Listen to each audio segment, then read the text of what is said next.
Bueno, muy buenas tardes a todos. El tema que vamos a tratar hoy versa sobre los delitos vinculados a la desaparición forzada de personas y delitos relacionados con las privaciones de la libertad protagonizadas por funcionarios públicos. Esencialmente vamos a tratar el día de hoy la figura contemplada en el artículo 142 ter del Código Penal, incorporado por la Ley 26.679, como igualmente el elenco de supuestos contemplados en el artículo 143 del Código Penal, referido a delitos, como dije recién, protagonizados por funcionarios públicos y vinculados a personas detenidas o privadas de la libertad.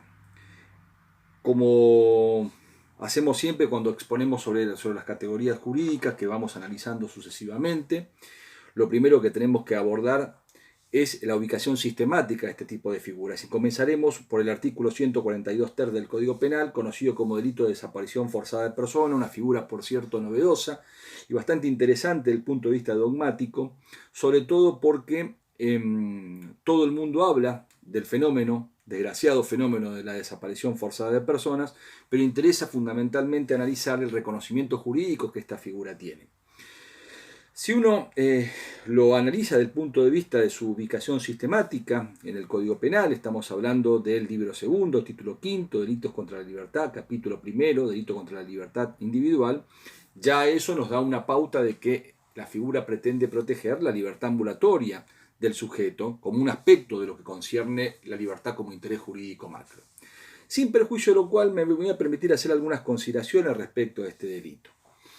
Este delito no fue ni más ni menos que el reconocimiento de una práctica desgraciadamente muy habitual, propia de las dictaduras latinoamericanas que proliferaron en nuestro continente a partir de la década del 60 y esencialmente a partir de la década del 70.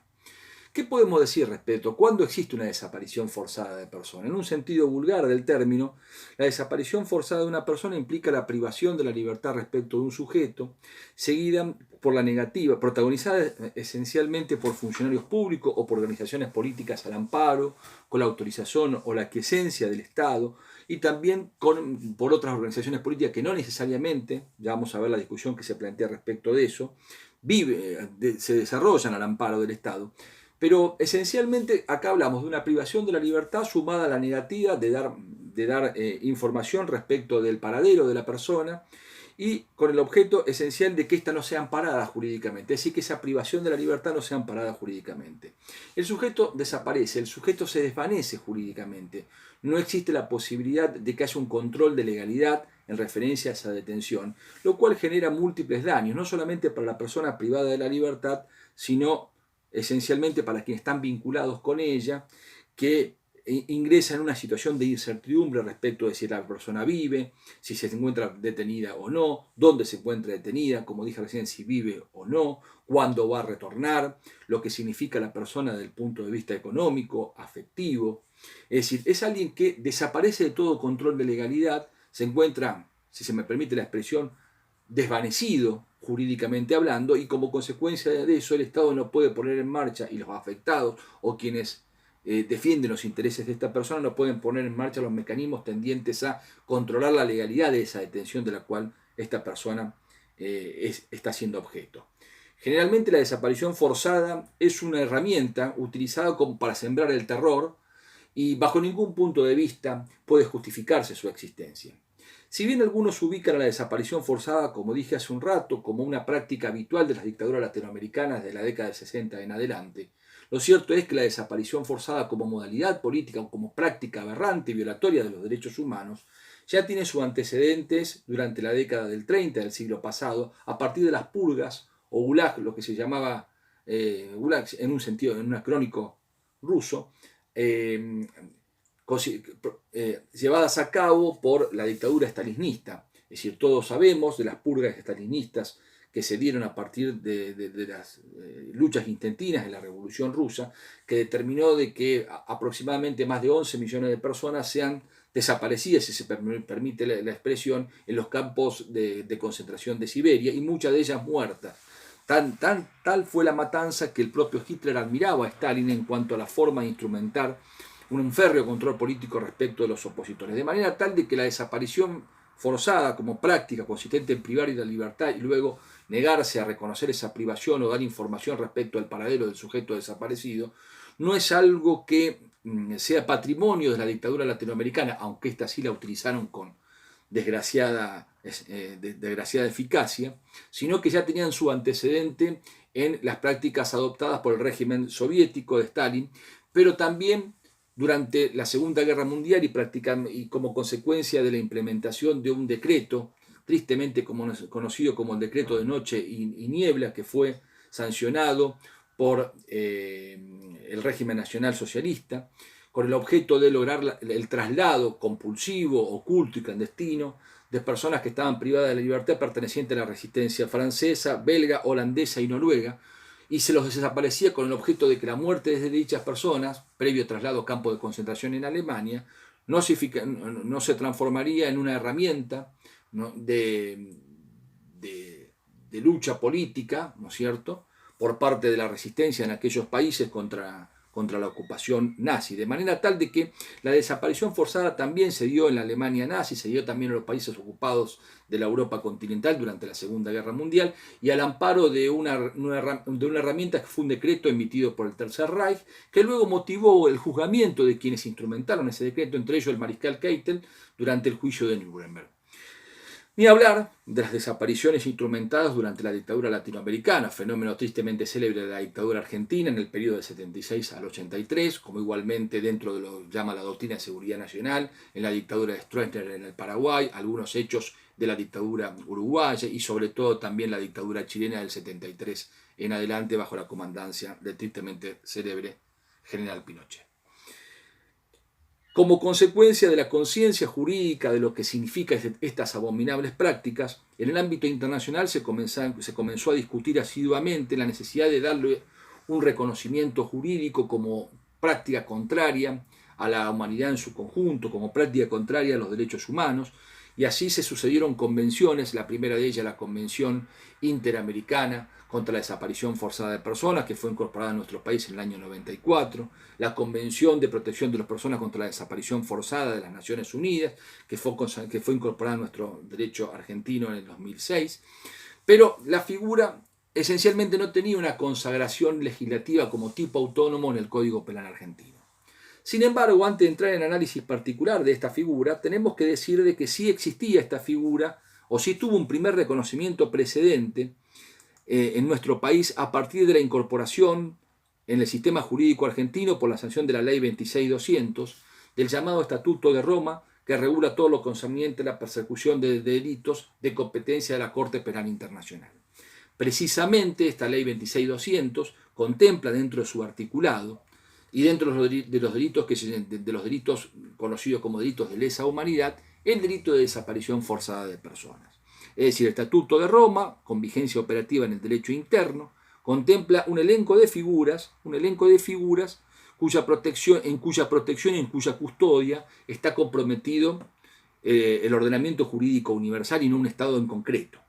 Es decir, el Estatuto de Roma contempla fundamentalmente, además de los crímenes de genocidio, de lesa humanidad y de guerra o agresión, concretamente en el artículo 7, esta figura. Los crímenes de lesa humanidad, entre los cuales están, por ejemplo, el asesinato, el exterminio de la población, el traslado compulsivo de grandes masas de la población, ¿no es cierto?, los delitos vinculados con la esclavitud, el sometimiento a esclavitud, las violaciones masivas, atentados contra la integridad sexual, desaparición forzada de personas y el crimen del apartheid. Es decir, que se contempla esta práctica que yo muy vulgarmente describí como una modalidad de delito de lesa humanidad, es decir, un delito que atenta contra la paz, contra la seguridad y contra la dignidad, un delito que atenta contra los derechos humanos. Pero la figura que se encuentra contemplada en el artículo 7, o enumerada en el artículo 7 del Estatuto de Roma, de vigencia operativa, castiga no un accionar individual de desaparición forzada de personas, sino un accionar grupal o colectivo. Es decir, que el delito, la práctica de desaparición forzada de personas, tiene una doble persecución.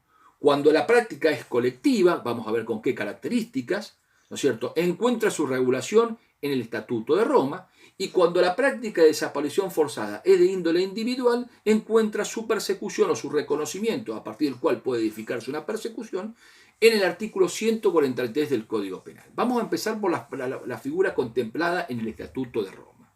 Dije recién que está prevista como un supuesto de crimen de lesa humanidad, pero que se caracteriza porque el sujeto que lleva a cabo la conducta prevista en el núcleo del tipo penal realiza un ataque sistematizado y generalizado a la población civil, en la cual participan, por supuesto, funcionarios del Estado, con conocimiento, ¿no es cierto?, de la acción que fundamentalmente se protagoniza. Es decir, estamos en presencia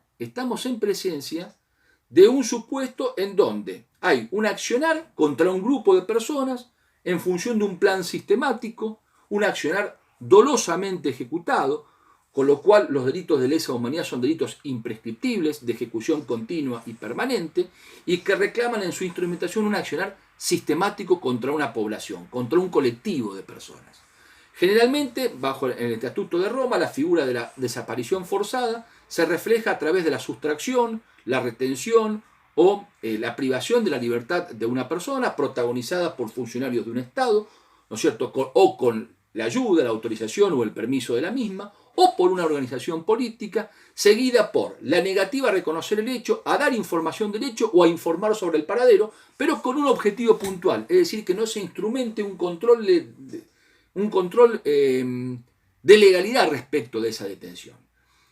Es decir, que el marco legislativo de la figura, vamos a ver dentro de un rato, tiene una estructura similar a aquella alojada en el Código Penal argentino, pero tiene algunas diferencias concretas. Es decir, primero, es un delito, por supuesto, de lesa humanidad, es un delito doloso, es un delito imprescriptible, es un delito que puede ser protagonizado, y es protagonizado esencialmente por funcionarios públicos, o por organizaciones políticas al amparo del Estado, que se ejecuta sobre varias personas y como consecuencia de un plan sistemático, ¿no es cierto?, sistemático, un ataque sistemático y colectivo contra la población civil. Es decir, que lo que caracteriza a un delito como de lesa humanidad y perseguible en función del Estatuto de Roma y cuya jurisdicción de juzgamiento le corresponde a la Corte Penal Internacional, es que los sujetos pasivos de estas conductas generalmente son varios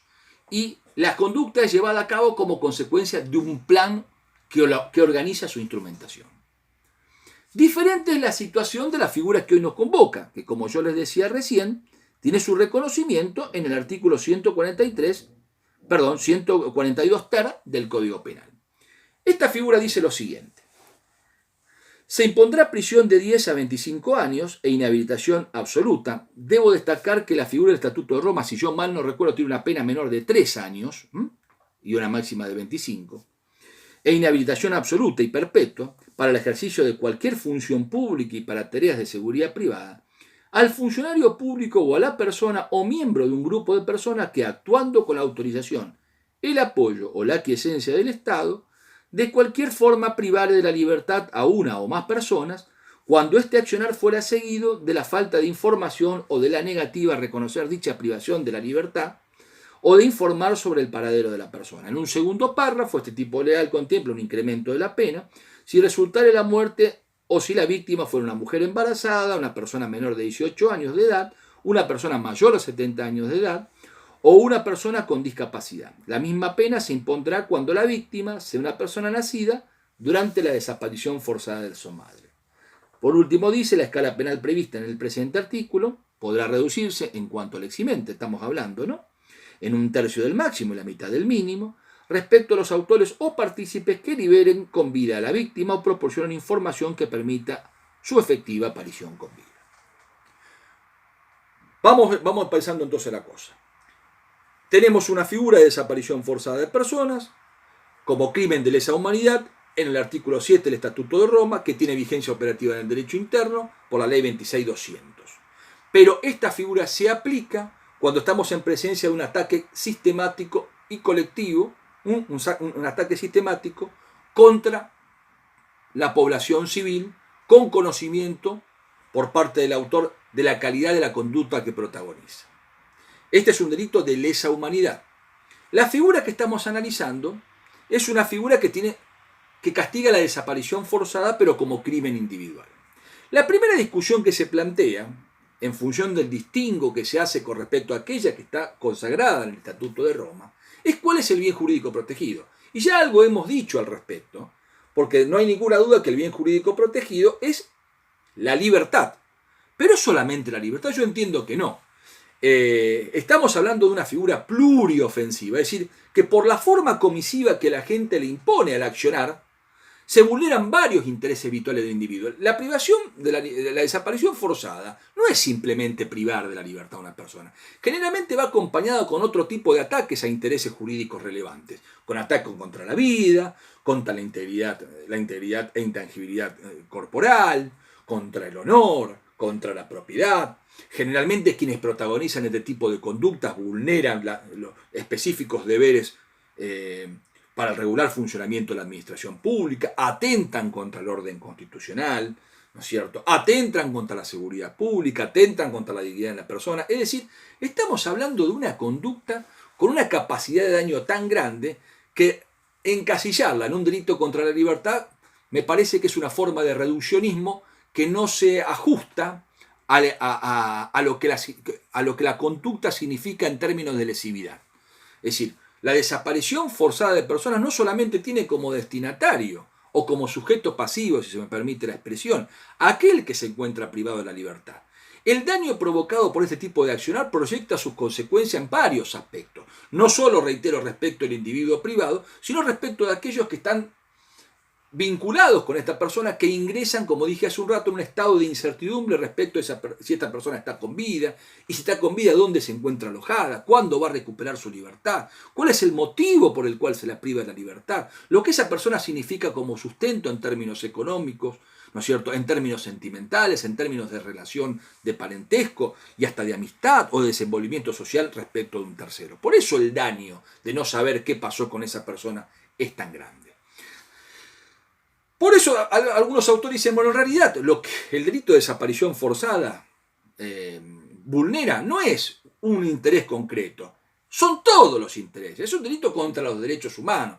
Y por eso nosotros, cuando elaboramos el programa de la materia, al haber ganado la titularidad de cátedra, lo que hicimos fundamentalmente es hablar de que esta figura es lo que permite tener el primer grupo de delitos a tratar como delitos contra las personas, pero contra la humanidad. Acá se afectan intereses, no solamente individuales, sino intereses en cuya custodia y en cuya protección se encuentra comprometida la humanidad en su conjunto. Es decir, estamos hablando de principios de reconocimiento universal que hacen a la condición de persona, que hacen al reconocimiento de la persona como objeto de tutela por el derecho penal, más allá de los intereses particulares que el reconocimiento de la persona reclame. Entonces, eso es un delito contra los derechos humanos. Es un delito contra los derechos humanos, además de tener afectación a otros intereses colectivos que tienen que ver con el funcionamiento del Estado. Pero esencialmente es un delito contra los derechos humanos. Algunos dirían, bueno, es un delito de lesa humanidad. Otros no es un delito de lesa humanidad, porque los delitos de lesa humanidad tienen su reconocimiento específico en el Estatuto de Roma cuando la desaparición forzada forma parte de un plan sistemático, ¿no es cierto?, y contra la población civil. Es decir, la desaparición se instrumenta al amparo de ese conjunto de condiciones o requisitos. Vamos a analizar la figura. Sujeto activo, dice. En principio, dice, quienes protagonizan la acción de desaparición son funcionarios del Estado. Pero no hay ningún tipo de problema que también puedan serlo personas civiles, pero que cuentan con el apoyo, con la aquiescencia, ¿no es cierto?, o la autorización del Estado. Acá el tipo objetivo introduce una serie de elementos que son interesantes de tratar. Es decir, que quien instrumenta la desaparición puede ser un funcionario público. De hecho, generalmente esto así acontecía. Pero también puede ser un particular, por ejemplo, un grupo de tareas, una organización armada que paralelamente coadyuva con el Estado o que actúa con la anuencia del Estado, como ocurrió en nuestro país con determinadas organizaciones de derecha que durante la dictadura militar colaboraban activamente en la implementación de los planes de los planes de desaparición de personas. Pero fíjense que habla de organización con la ayuda, con el apoyo, fíjense, dice apoyo o aquiescencia del Estado. ¿Qué implica autorización? Cuando el término autorización se refiere a un término de autorización en un sentido jurídico, en el sentido de permiso, ¿no es cierto? Permiso que hasta puede tener un reconocimiento legislativo, lo cual no significa que sea una conducta que no esté reñida con la ley.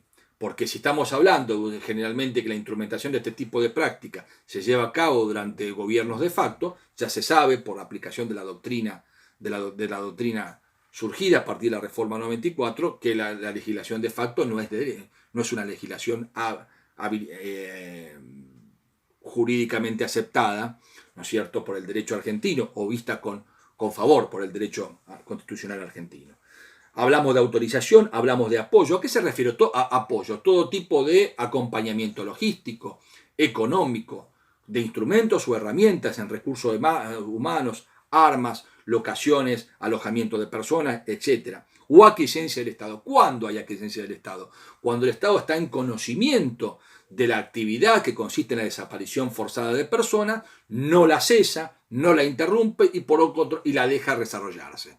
Es lo que se conoce en la jerga jurídica como hay zona liberada. Es decir, era muy habitual durante la dictadura militar que cuando los grupos de tareas salían a hacer efectivamente sus prácticas, sus prácticas absolutamente repudiables, los cuadros policiales tenían conocimiento de ese tipo de circunstancias y no intervenían, no la hacían cesar, por el contrario, dejaban la zona libre de instrumentación de operativos de seguridad para que este tipo de personas actuaran.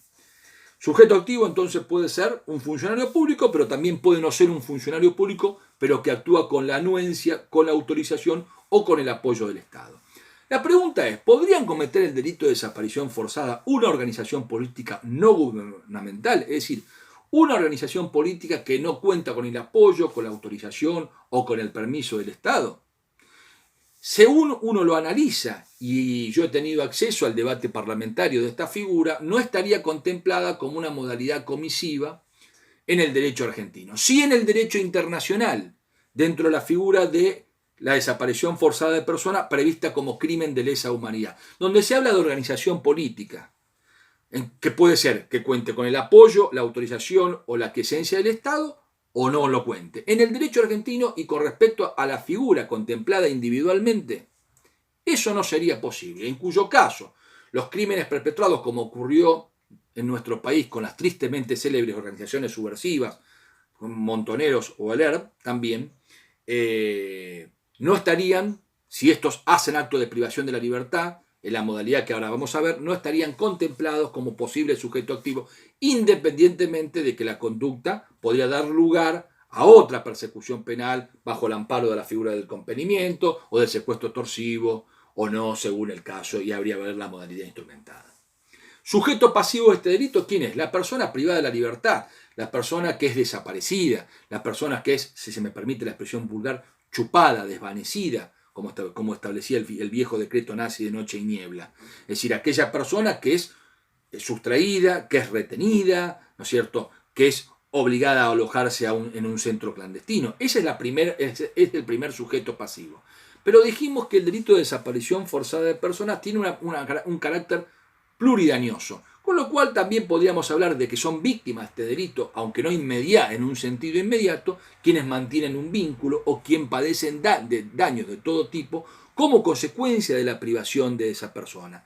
Hijos, padres, esposos, cónyuges, ¿no es cierto?, quienes mantienen un vínculo, quienes subsisten gracias a la persona desaparecida, quienes de alguna manera ingresan en ese manto de incertidumbre del cual hablábamos hace un tiempo.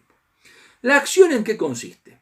Fíjense, de cualquier forma privar de la libertad. Es decir, que la figura no describe una forma puntual de privación de la libertad.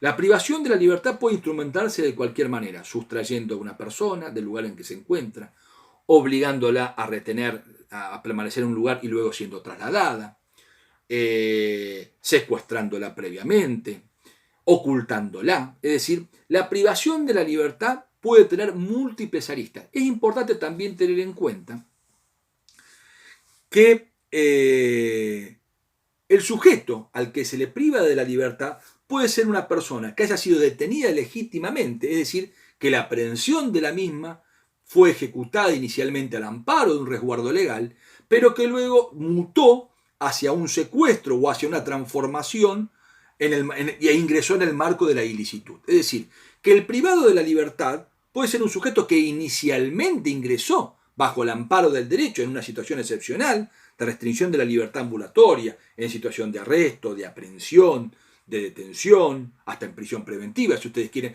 pero luego se escapó del control de legalidad del Estado e ingresó en el cono de la ilicitud. En ese caso también hay una privación de la libertad, pero claro, la figura no castiga simplemente el privar de la libertad.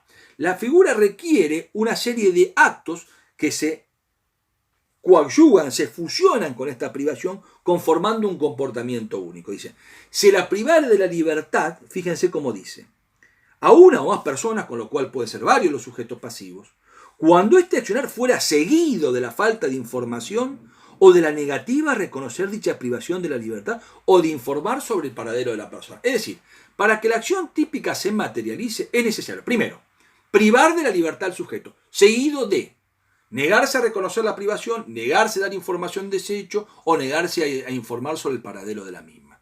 De manera tal de que el delito se consumaría cuando opera la negativa a informar sobre la privación o a informar sobre el paradero, existiendo la obligación jurídica de hacerlo. Es un delito permanente. ¿Qué significa que es un delito permanente? Que el tiempo que dure la privación de la libertad, seguida de la negativa a informar sobre el paradero del sujeto secuestrado, por ejemplo, implica una renovación de la propuesta criminal que perdura en el tiempo. Tanto es así que estos delitos se han transformado en delitos imprescriptibles. ¿Por qué? Porque el delito subsiste mientras la persona no aparezca, su muerte no sea acreditada, sea identificada y en consecuencia quienes mantienen vínculo con ella sepan que efectivamente ocurrió con dicha persona. Vimos el sujeto activo, vimos el sujeto pasivo, vimos la acción. La acción es una acción única, privación más, es decir, es un delito, privación más negativa a informar. Es un delito en donde el accionar es único y se prolonga en el tiempo. No es posible el fraccionamiento. Son comportamientos inescindibles que reclaman por parte de la gente la negativa a brindar información. Desde el punto de vista subjetivo, estamos hablando de una figura claramente dolosa. El sujeto conoce que priva de la libertad, quiere llevarla a cabo.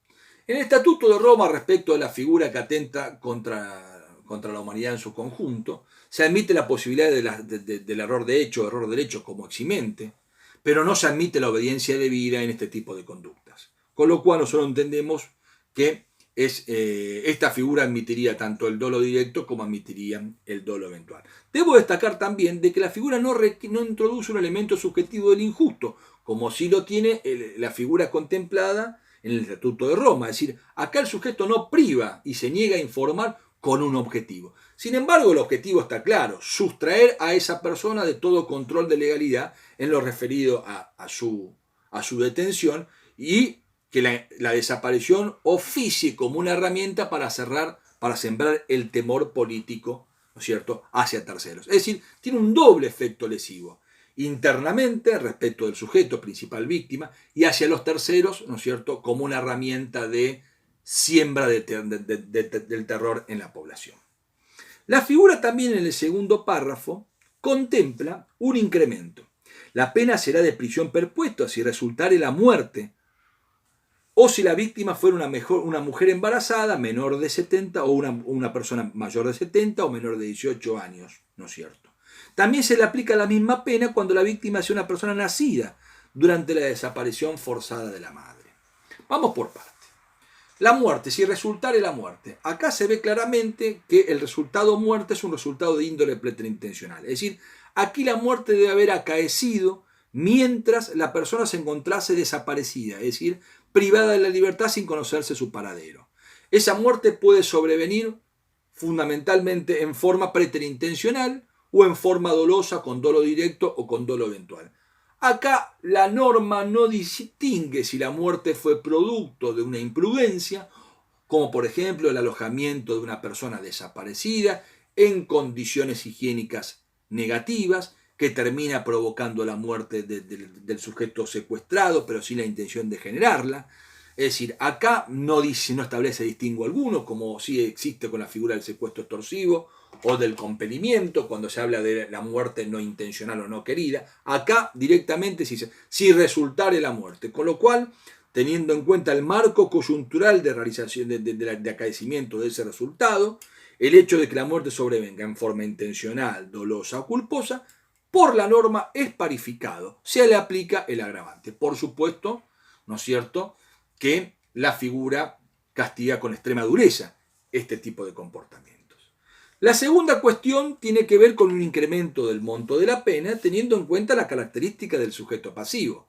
Es decir, la pena se incrementa cuando el sujeto pasivo sea una mujer embarazada, es decir, alguien que se encuentre en estado de gravidez, cualquiera sea el tiempo de gestación. Pero esta circunstancia, por supuesto, debe ser conocida por el agente o aquel que es perseguido penalmente por este hecho.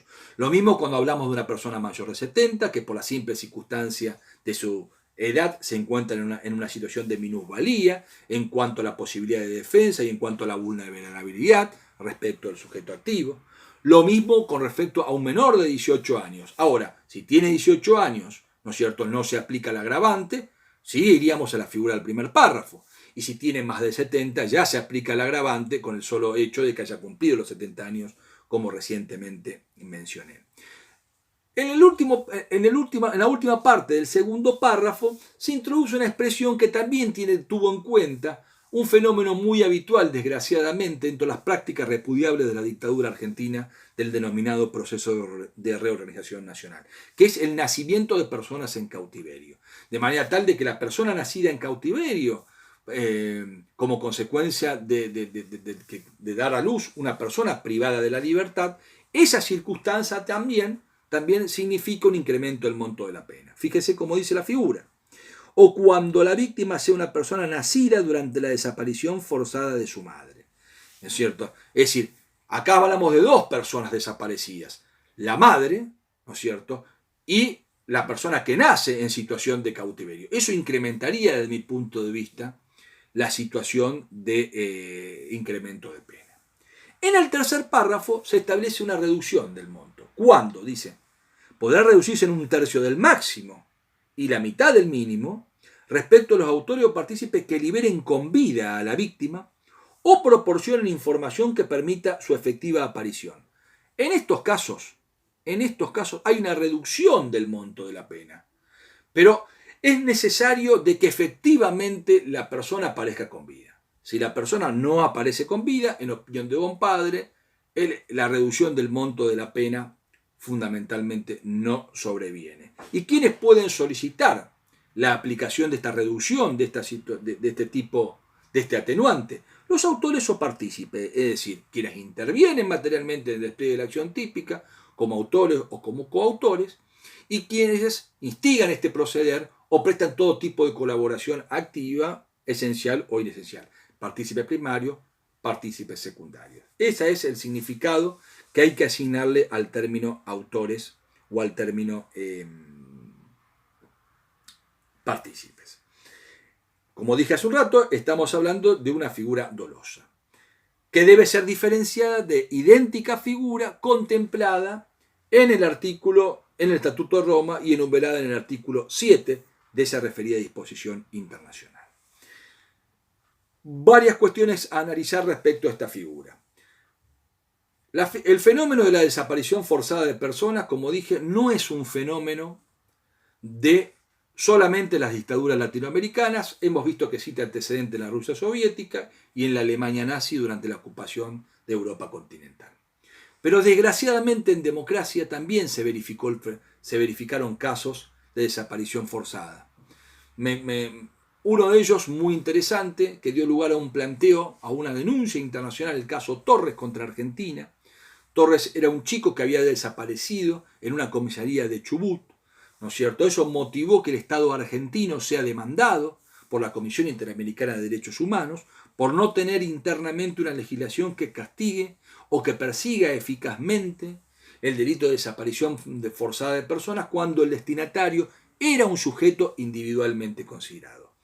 En esos casos, ¿no es cierto? Argentina asumió el compromiso, cumplió con el mismo en el año 2010 y de esta manera se eximió de la responsabilidad internacional. Por eso no fue condenada por la Corte Interamericana de Derechos Humanos, a pesar de haber desoído la sugerencia de la Comisión Interamericana de Derechos Humanos respecto de la consagración en el derecho interno de este tipo de figura, conforme su margen de apreciación nacional y de acuerdo a los mecanismos constitucionales de cada Estado parte. La Argentina, de esta manera, al consagrar la figura que estamos analizando, evitó la responsabilidad internacional, más allá de haber sido demandada por la Comisión Interamericana de Derechos Humanos ante la Corte Interamericana, por eventualmente no tener su legislación interna ajustada a los estándares de la Convención Interamericana contra la Desaparición Forzada de Personas, que también fue reconocida como tratado internacional con raigambre constitucional por el Estado argentino durante el año 94. O después del año 94, perdón. De manera tal de que Argentina ahora se encuentra posicionada en su legislación acorde con los estándares internacionales en materia de persecución del delito de desaparición forzada de personas, con penas de alguna manera que contemplan como destinatarios a aquellos sujetos que actúan individualmente materializando este tipo de conducta y no cuando se produce, como lo establece el Estatuto de Roma, un ataque sistemático y colectivo contra la población civil indefensa con conocimiento de ese ataque y con prácticas similares a las que hemos descrito. Existe entonces un doble orden, teniendo en cuenta la modalidad comisiva del autor y el sujeto que definitivamente juzgue el hecho. Hecha esta aclaración, vamos a analizar también las figuras que le sobrevienen. A continuación veremos los artículos 143 o los artículos vinculados a las detenciones ilegales protagonizadas por funcionarios públicos. El artículo 143 tiene esencialmente seis incisos. Esos 6 incisos contemplan en su estructura cada uno de ellos un tipo legal. Esos 6 incisos tienen como rasgo común que son protagonizados por funcionarios públicos, pero no cualquier funcionario público, sino funcionarios públicos que, como bien dice Rafecas en su obra Delitos contra la Libertad, tienen como elemento característico que son sujetos que tienen la tenencia o la custodia respecto del elenco de personas que pueden ser sujetos pasivos en este tipo de conducta. Es decir, son personas que se erigen en verdaderos garantes de la libertad de las personas afectadas por este tipo de delito. Es decir, el destinatario de estas figuras, los destinatarios de estas figuras no son cualquier funcionario público, sino funcionarios públicos que tengan una relación de proximidad y de protección con el bien jurídico libertad, porque son aquellos que tienen guarda, custodia o capacidad o idoneidad de alojamiento de personas privadas de la libertad, cuando esas privaciones en principio estarían amparadas por el derecho. El artículo 143 dice lo siguiente: será reprimido con reclusión o prisión de 1 a 3 años e inhabilitación especial por doble tiempo el funcionario que retuviere a un detenido o preso cuya soltura haya debido decretar o ejecutar. Esta figura se la conoce en la jerga de los manuales de derecho penal parte especial como retención indebida de persona detenida o presa, ¿no es cierto? En primer término, el sujeto activo es el funcionario, cuya característica recientemente referenciamos. El sujeto pasivo es un detenido o preso, no es lo mismo. Jurídicamente, ustedes saben, lo van a estudiar seguramente cuando vean con mayor detenimiento a quienes no lo han tenido el derecho procesal penal, que las privaciones de libertad ambulatoria pueden estar sujetas a diferentes categorías o a diferentes encuadres. Así tenemos el fenómeno del arresto, el fenómeno de la detención, el fenómeno de la prisión. Generalmente bajo el término persona detenida se encuentran englobados todos aquellos sujetos privados de la libertad, pero sobre los cuales no existe una condena en términos de sentencia que reconoce esa condición con fuerza de cosa juzgado formal. El detenido es un privado de la libertad que se encuentra en situación de arresto, en situación de aprehensión o en prisión preventiva, por ejemplo. Mientras que el preso, sí, el preso es aquel sobre el cual recae una pena privativa de la libertad, ¿no es cierto?, y que se está ejecutando sobre su persona. ¿La acción en qué consiste? Dice, en retener indebidamente, retener a un detenido cuya soltura haya debido decretar o ejecutar. Es decir, Retener, ¿qué significa? Prolongar la privación de la libertad más allá de lo que el derecho establezca, teniendo en cuenta las circunstancias del caso concreto del autor. ¿Quién puede ser ese autor? Dijimos, el funcionario público que debía haber decretado la soltura. ¿Decretado qué significa? Que tenía competencia, que tenía capacidad para disponer por sí la libertad ambulatoria de esa persona. Generalmente es el juez en los viejos sistemas mixto o inquisitivo, pero en los nuevos modelos de proceso adversarial, donde se le entroniza, al fiscal como titular de la acción pública, este está habilitado para decretar la libertad, porque los fiscales, ustedes saben, que pueden disponer la detención de una persona, y si pueden disponer la detención, pueden disponer la soltura de la misma. Haya debido decretar. Entonces, la cuestión es que hay que tener en cuenta, para entender el alcance de esta figura, el marco de coyuntura, primero la norma de rito que se aplica en el caso, ¿no es cierto?, para evaluar si la persona estaba detenida legalmente y cuándo había que disponer su soltura. Y en segundo término, quién la puede ejecutar, quién la puede decretar. En el segundo supuesto, estamos hablando de la persona que debe haber ejecutado. Es decir, acá estamos ante un caso en donde el funcionario público incurre en una desobediencia respecto de una manda de actuación emitida por otro. Es decir, ya no es él el que se niega a decretar la soltura y por eso prolonga indebidamente la detención, sino que él debe ejecutar una manda proveniente de otro que debe instrumentar. Entonces acá se observa una situación de desobediencia.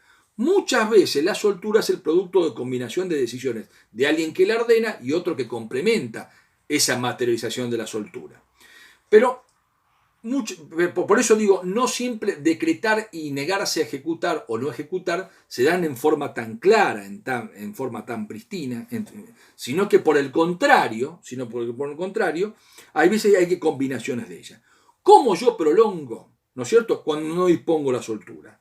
¿Cómo yo puedo llevar a cabo eso? Bueno, a ver, en el caso particularmente de un preso, cuando vencido el tiempo de encierro previsto por la pena, yo no dispongo de esa soltura. Acá también el sujeto se niega a ejecutar, porque cuando sobreviene el alojamiento y la recepción del reo con un testimonio de pena que establece un tiempo de duración de la condena, agotado el mismo, le corresponde al funcionario disponer la soltura. Si no lo hace, está incumpliendo con una manda que con anterioridad se le había impuesto al fijarse un plazo de duración de la pena.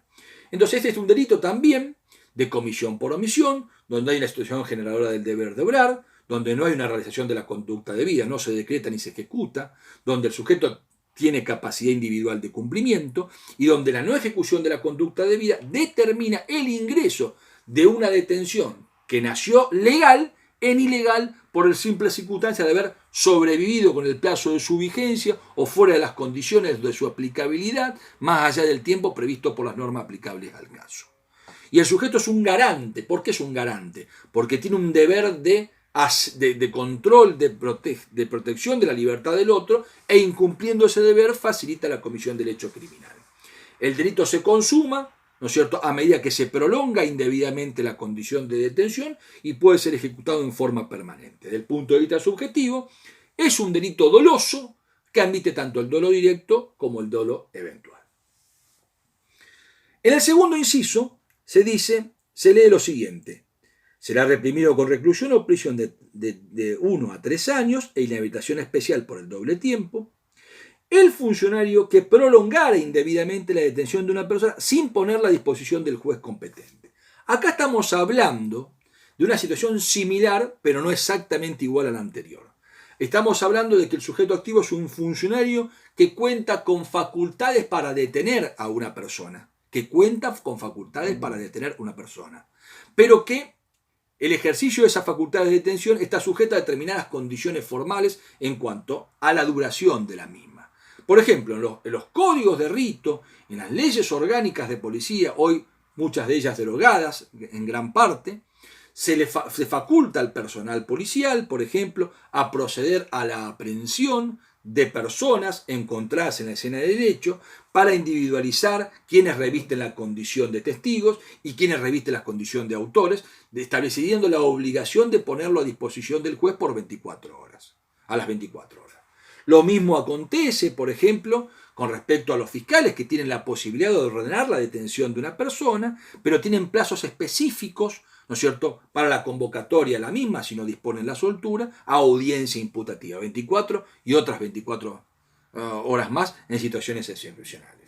Generalmente así lo establecen los códigos de rito. Es decir, estamos hablando también de situaciones donde hay una persona que está detenida legalmente por un sujeto autorizado o competente para detenerla, pero respecto del cual se introducen determinados deberes institucionales consistente en lo mismo en comunicar la detención, lo que implica puesta a disposición, ¿no es cierto?, del juez competente. ¿Qué significa esta expresión juez competente? Juez con capacidad para el control de la legalidad constitucional de la detención. Es decir, con lo cual se comete el delito cuando la persona legalmente detenida es puesta a disposición, por ejemplo, de un juez incompetente o cuando es puesta a disposición fuera de los plazos previstos para el cumplimiento de esa manda de strictex legal que está fijada, ¿no es cierto?, por los códigos de ritos aplicables en cada caso concreto. Entonces, el delito se consuma cuando, detenida legalmente una persona por un funcionario competente para hacerlo, éste no la pone bajo el resguardo, bajo el control, bajo el monitoreo del juez con capacidad para practicar este tipo de control de legalidad o de constitucionalidad respecto de la detención. De manera tal de que el funcionario puede ser cualquiera, un policía, puede ser un fiscal, fundamentalmente, pero la conducta se consuma cuando no se pone a disposición. Y es un delito también permanente. ¿Por qué es también permanente? Porque a medida que se incumple con la manda fijada por la norma de ritos para poner a disposición al detenido del magistrado, se perfecciona la acción criminal. ¿Por qué es un delito de comisión por omisión? Nuevamente, acá se ve una situación generadora del deber de obrar. ¿Cuál es? La detención con un plazo de mantenimiento sin ponerlo a disposición. La no realización de la conducta debida. ¿En qué consiste la conducta debida? Informar de la detención y poner a disposición el detenido del magistrado. Capacidad individual de cumplimiento, no realización, nexo de evitación con el resultado, el sujeto no hace lo debido, que es ponerlo a disposición, y posición de garantía. No es cualquier sujeto, sino un sujeto garante de la protección de la libertad del individuo. Seguimos leyendo. De una persona sin ponerla a disposición, prolongar indebidamente. ¿Cuándo alguien prolonga indebidamente? Adverbio indebidamente. Cuando lo hace sin derecho o cuando lo hace escapando, ¿no es cierto?, de las formalidades que en materia de plazo los códigos de rito establezcan. También admite el dolo directo o el dolo eventual. El inciso tercero del artículo 143 establece: será reprimido con reclusión o prisión de 1 a 3 años e inhabilitación especial por doble tiempo el funcionario que incomunicare indebidamente a un detenido. Bueno, acá la acción ya no apunta a la prolongación de la restricción de la libertad ambulatoria, sino que apunta a la implementación de un criterio de rigurosidad respecto a la instrumentación de la privación de la libertad ambulatoria.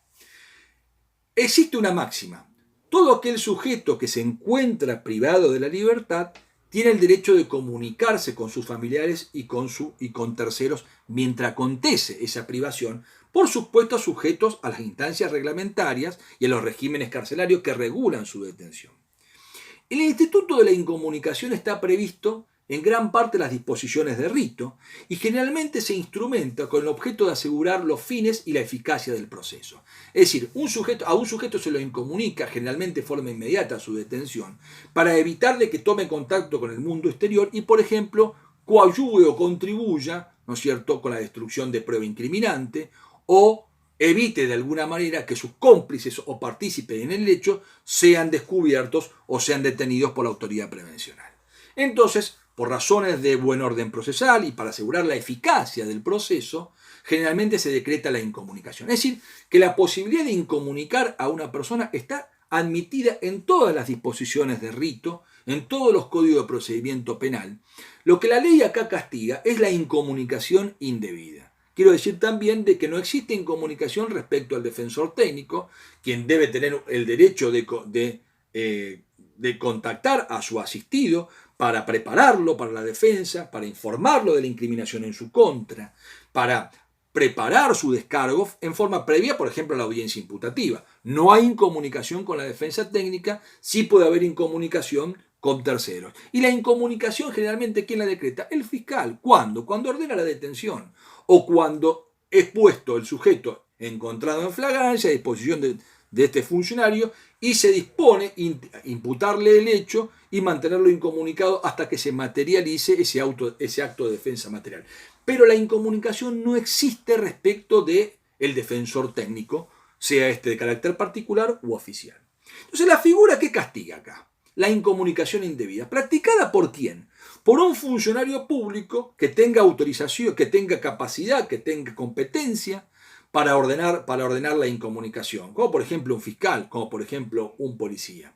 Pero también por alguien que tiene bajo su custodia o bajo su guarda, ¿no es cierto?, a esta persona detenida, aún legalmente detenida, pero que no tiene la posibilidad de imponerle la incomunicación.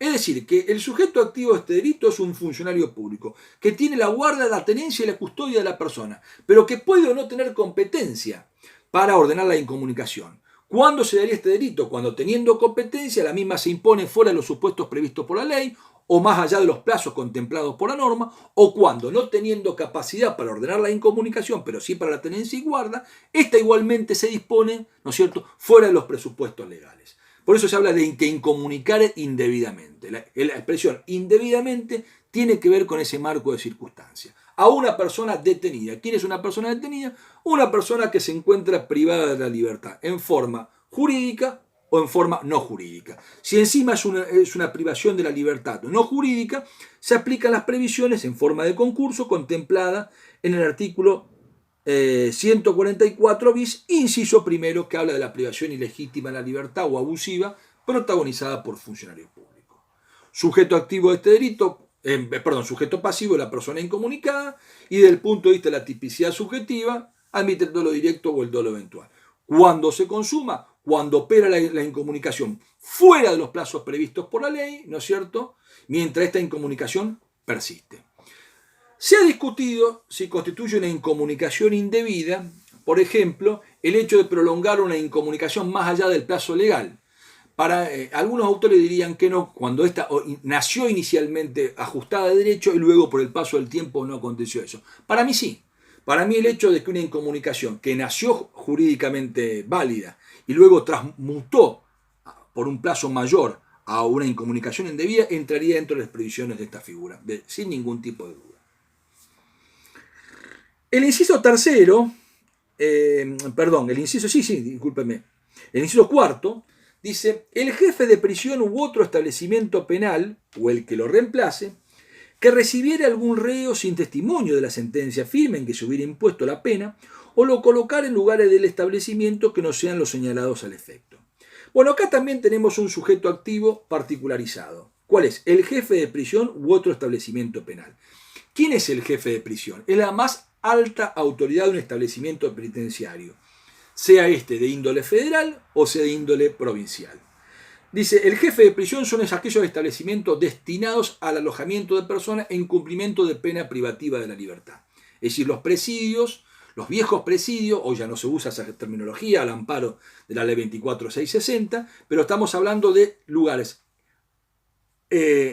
construidos, ¿no es cierto?, y acondicionados para el cumplimiento de una pena privativa de la libertad, ¿no es cierto? Pero el tipo legal dice u otro establecimiento penal. ¿A qué se refiere la expresión u otro establecimiento penal? Se refiere fundamentalmente a otro centro con aptitud para recibir personas privadas de la libertad, pero no en cumplimiento de pena. Por ejemplo, un detenido, un arrestado administrativamente, un detenido, un aprehendido, alguien que se encuentre en prisión preventiva. O el que lo reemplace. ¿Qué significa el que lo reemplace? Aquel que subroga a alguno de estos sujetos en la posición jurídica con capacidad de recibir a un detenido o a un preso. Que recibiere algún reo sin testimonio de la sentencia firme. Acá cuando hablamos de la expresión reo es una expresión anticuada, ¿no es cierto? El reo es el sujeto condenado a una pena privativa de la libertad. ¿La acción en qué consiste? En recibir. ¿Quién es el que recibe? El que acepta, el que toma el control fáctico, fáctico jurídico de esa persona que ya viene privada de la libertad.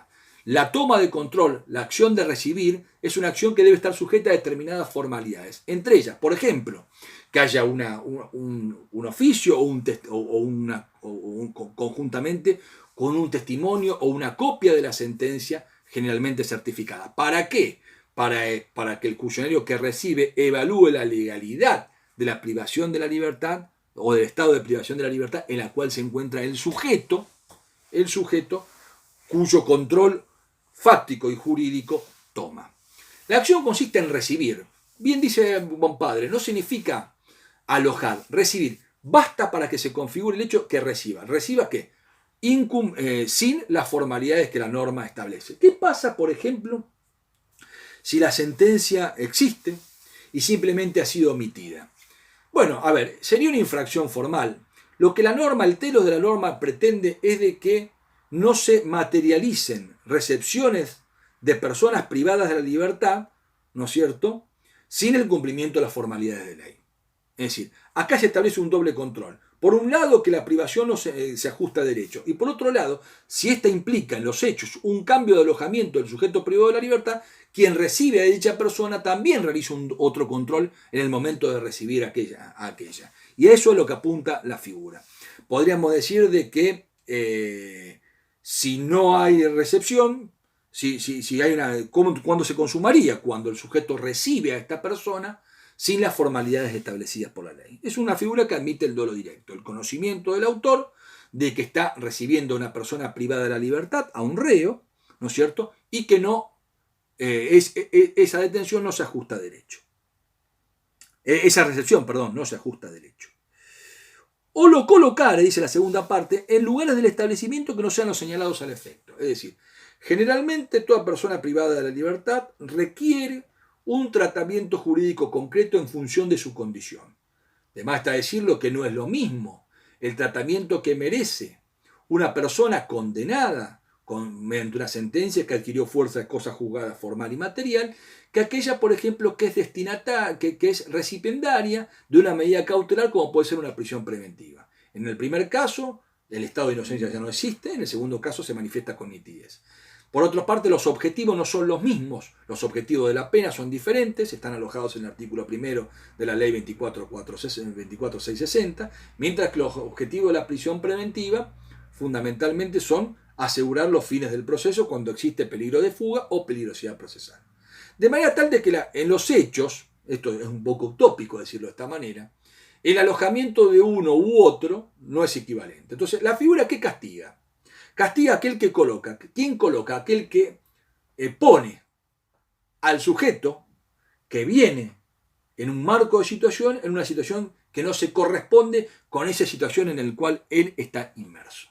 Por ejemplo, se aloja a una persona que está bajo los efectos de una prisión preventiva, ¿no es cierto?, en un pabellón distinto. Algunos autores dicen no, pero acá hay que integrar la primera parte del inciso con la segunda parte. Dice, lo recibe sin el testimonio de la sentencia o, habiéndolo recibido con el testimonio de la sentencia, dicen estos autores, lo coloca en un lugar indebido, es decir, agrava considerablemente las condiciones de detención. Ojo, hay que tener en cuenta que la figura castigaría el hecho de colocarlo en un lugar indebido que no corresponde conforme al régimen jurídico, porque si mejora la situación de él, no hay daño a la figura. Bien, sigamos. El artículo 5. El alcalde o empleado de las cárceles de detenido y de seguridad que recibiera un preso sin orden de autoridad competente, salvo el caso de flagrante delito. Acá la situación es diferente. Fíjese que no habla de jefe de prisión u otro establecimiento penal. Dice alcalde o empleado de las cárceles de detenido y de seguridad. Es decir, ¿el alcalde quién es? Es la máxima autoridad de un establecimiento de seguridad o de detenidos. No estamos hablando de una penitenciaría destinada al cumplimiento de la pena.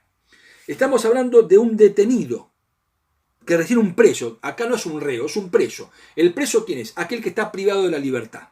pero sin orden de autoridad competente, es decir, cuando no viene acompañado de una orden escrita o verbal que sustente, que fundamente la detención. Por ejemplo, en los códigos de rito provinciales, el fiscal puede ordenar la detención de una persona, que luego se traducirá en el alojamiento de la misma en un establecimiento como los que estamos describiendo, y esa orden de detención debe tener el nombre y apellido de la persona, el hecho endilgado, si va a estar incomunicada o no, y los motivos de la detención. Con ese testimonio se procede a la detención de la persona y se lo traslada al centro, que no debe ser en principio uno equivalente al destinado al cumplimiento de pena por alguien que está privado de la libertad en función de la ejecución de una sentencia firme. Entonces, la ley que castiga el hecho de recibir a un detenido, no a un reo, a un preso en esas condiciones, sin las formalidades de ley. Hay una excepción cuando opera la flagrancia. ¿Cuándo sería una situación de flagrancia?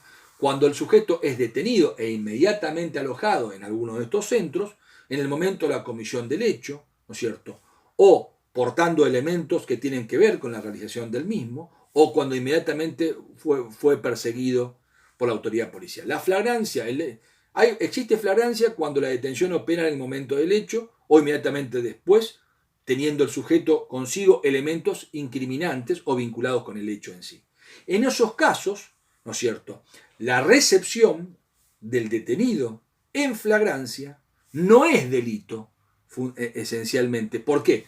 Porque acá no se requiere ni la orden escrita ni la orden fundada de autoridad competente. La doctrina discute un poco respecto a este alcance. ¿Cuándo se daría? Porque, a ver, si un sujeto tiene la posibilidad de detener legalmente a una persona, esa posibilidad, y luego de eso dispone el traslado del alojamiento inmediato en un centro, el sujeto, jefe, alcalde o jefe de ese establecimiento, que lo recibe de mano de una autoridad que tenga facultad para detener a esa persona, no estaría cometiendo el delito. Algunos autores dicen, este supuesto se aplicaría cuando opera la aprehensión por un particular que puede detener a alguien en flagrancia la comisión de un hecho, siempre y cuando inmediatamente lo coloque a disposición de la autoridad policial. En esos casos, un particular que lleva, un caso muy difícil, ¿no es cierto?, a una persona aprehendida inmediatamente en un establecimiento, si el jefe de establecimiento lo recibe de manos de un particular, tampoco cometería el hecho criminal. El inciso 6 dice, será reprimido con reclusión o prisión de 1 a 3 años e inhabilitación especial por el doble tiempo. El funcionario competente que, teniendo noticia de una detención ilegal, omitiere, retardare o rehusare hacerla cesar o dar cuenta a la autoridad que deba resolver. Acá estamos hablando también de sujeto activo a un funcionario competente. Bueno, acá hay una discusión en la doctrina respecto de si el tipo legal tiene como protagonista a un funcionario competente, o por el contrario, la primera parte tiene como sujeto activo al funcionario competente y la segunda parte, consistente en omitir dar cuenta a la autoridad que debe resolver, tiene como protagonista a un funcionario incompetente. ¿Quién es el funcionario competente teniendo en cuenta la jerga del tipo objetivo del artículo 6? Aquel que tiene aptitud o capacidad para hacer cesar, fíjense, la detención ilegal de la cual está siendo objeto una persona. La acción consiste en omitir, rehusar o retardar hacer cesar. Cuando alguien omite, cuando incumple la conducta esperada, cuando no hace lo debido, cuando no dispone la inmediata soltura del sujeto, respecto del cual no tiene, ¿no es cierto?, control operativo inmediato. Imagínense, por ejemplo, un magistrado. Acá no estamos hablando de la prolongación indebida de la prisión preventiva, que es un supuesto de prevaricato.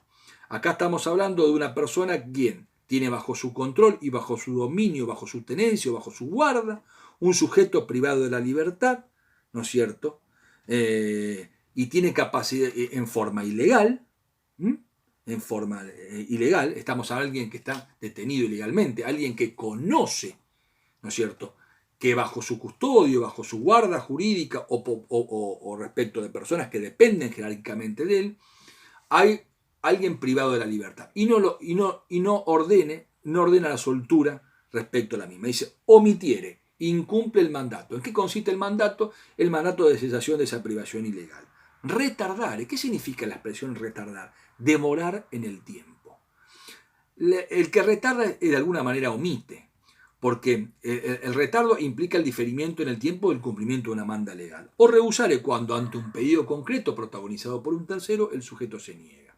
Es decir, acá la figura requiere un funcionario competente, es decir, con capacidad para hacer cesar la privación ilegítima de la libertad, de la cual es víctima el sujeto pasivo, el que está detenido ilegalmente. La detención ilegal es porque fue practicada sin los presupuestos de la ley, sin las formalidades de la ley, por un sujeto incompetente que está bajo el control operativo de aquel que se rehúsa o retarda o niega, o habiendo sido detenido ilegalmente, esa detención mutó hacia la ilegalidad.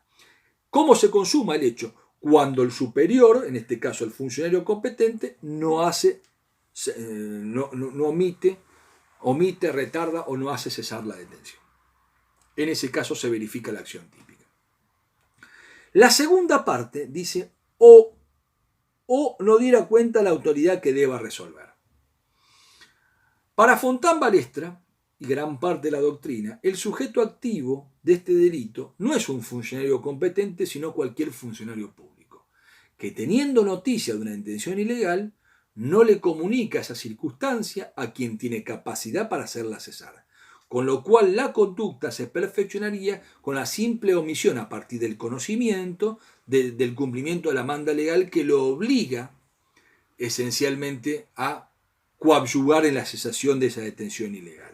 De manera tal de que el sujeto activo no es cualquiera, el sujeto activo es un funcionario no competente. Postura que no es aceptada por Bonpadre, quien dice que la calidad de funcionario competente le comprende ambos supuestos. La omisión respecto a la acción de omitir, rehusar y negarse, como respecto a la conducta de dar aviso a la autoridad que deba ejecutar. Porque dice que fundamentalmente acá no está hablando de que deba decidir, sino ejecutar, se refiere a que deba materializar. La acción, el delito es un delito doloso, no admite la modalidad imprudente y admite tanto el dolo directo como el dolo eventual según la modalidad comisiva que se adopte. Todas estas figuras que hemos mencionado a lo largo del artículo 143, dice, admiten las modalidades agravadas, sea por ejemplo la retención indebida de detenido o preso, sea la prolongación indebida de la detención de una persona sin poner a disposición del juez competente, sea la incomunicación indebida, sea la recepción indebida por un jefe de un establecimiento o la recepción indebida sin las formalidades adecuadas o la negativa a rehusar. Todas estas figuras tienen como marco común un elenco de supuestos agravantes, que son aquellos que están detallados en el artículo 144 del Código Penal. Dice esta figura, cuando los casos del artículo anterior concurriere alguna de las circunstancias enumeradas en los incisos 1, 2, 3 y 5 del artículo 142, el máximo de la pena privativa de la libertad se elevará a 5 años. Debo hacer mención que el artículo 143 contempla como modalidades, 142 contempla como modalidades agravadas si la víctima fuera una mujer embarazada, una menor de 18 años de edad o un mayor de 70 años de edad, si el hecho se cometiere en la persona ascendiente, hermano, cónyuge, conviviente u otro individuo a quien se le debe un respeto particular, si se causara a la víctima lesiones graves o gravísimas, cuando la víctima fuera una persona discapacitada o que no pueda valerse por sí misma, cuando la gente no se aplica el inciso 5, porque estos delitos del artículo 143 tienen como protagonistas funcionarios públicos, pero sí se aplica el artículo 6 cuando participaran en el hecho 3 o más personas.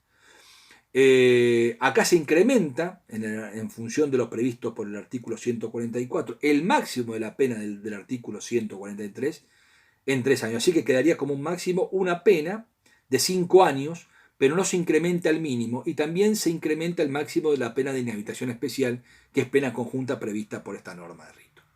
Bueno, en función de lo que hemos desarrollado, ¿no es cierto? Entonces hemos visto la figura de la desaparición forzada de personas y hemos visto las figuras vinculadas a las detenciones ilegales. La próxima entrega, que vamos a hacer esta semana, si Dios quiere, va a versar sobre el delito de privación ilegítima de la libertad, protagonizado por funcionarios públicos, los delitos vinculados a las torturas, a las severidades, a las becaciones y los apremios ilegales, y el delito vinculado a la trata de blancas si alcanzamos a desarrollar este tópico. Bueno, muchas gracias por haberme escuchado y que tengan muy buenas tardes.